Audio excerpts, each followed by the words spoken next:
Well, it's part of Governor Roy Cooper's clean energy plan to reduce greenhouse gas emissions substantially in the coming decades. Tonight, the Utilities Commission heard public comment on Duke Energy's plan to meet his goals. And meteorologist ELISA RAFFA was at that meeting and joins us now live to break it down. ELISA?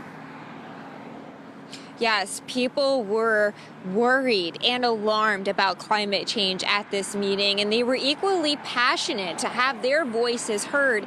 Now, our cameras were not allowed in this meeting tonight, but we did get to catch up with people right outside. Now, Duke Energy's plan does account for increasing solar and offshore wind and battery technology to achieve this goal. The goal is to reduce emissions by 70% by 2030. But some say it's not enough. I heard from doctors, business leaders, clergymen, and even a former Charlotte mayor, all concerned about the future.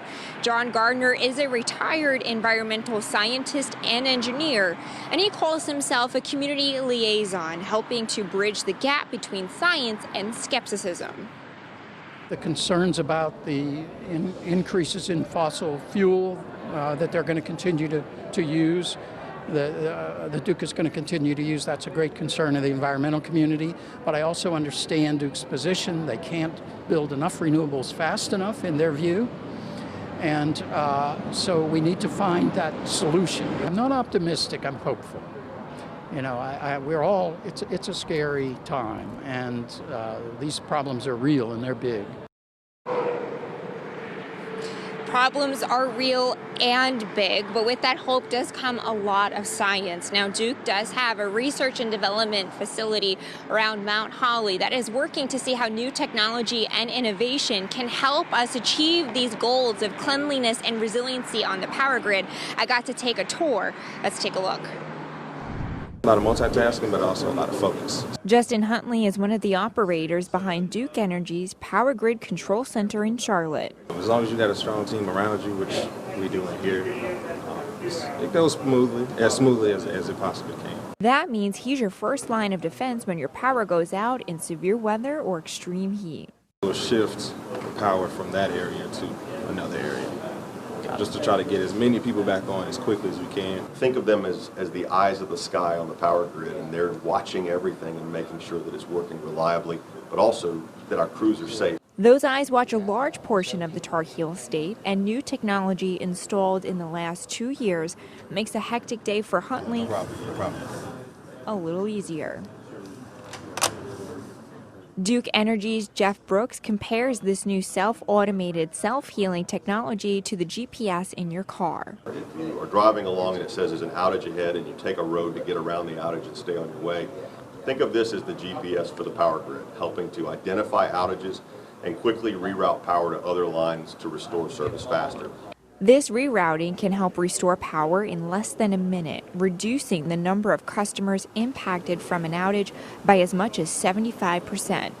Pinpointing exactly where the fault or the problem is, then we'll actually be able to direct the technicians quicker to that specific area instead of saying, hey, all of this is out, I'm not sure exactly where. While only 20% of the area benefits from this technology now, Duke plans to increase that to 80% in the coming years.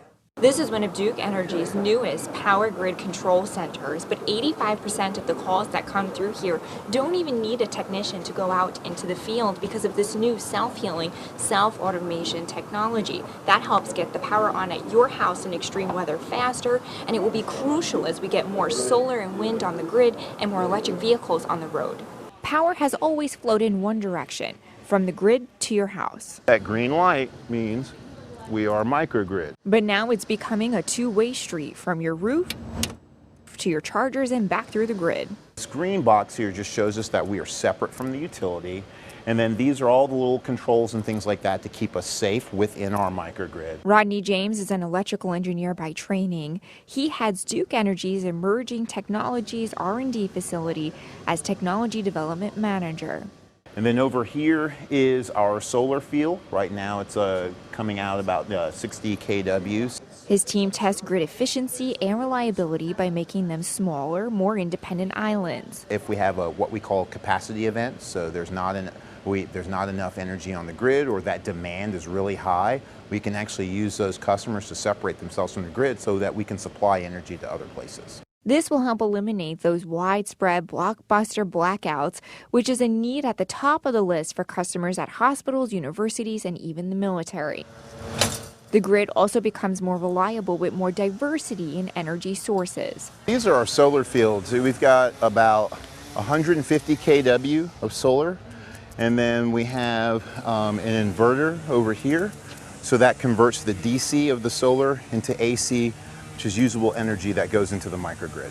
Their shop of science runs on sunshine. The clean energy powers experiments on the microgrid and solar panels. We're doing testing for software communication. So how do these meters communicate to each other? And even test meters that read EV chargers and solar batteries. Solar is shining in North Carolina. The Tar Heel State leads 5th in the nation for solar energy.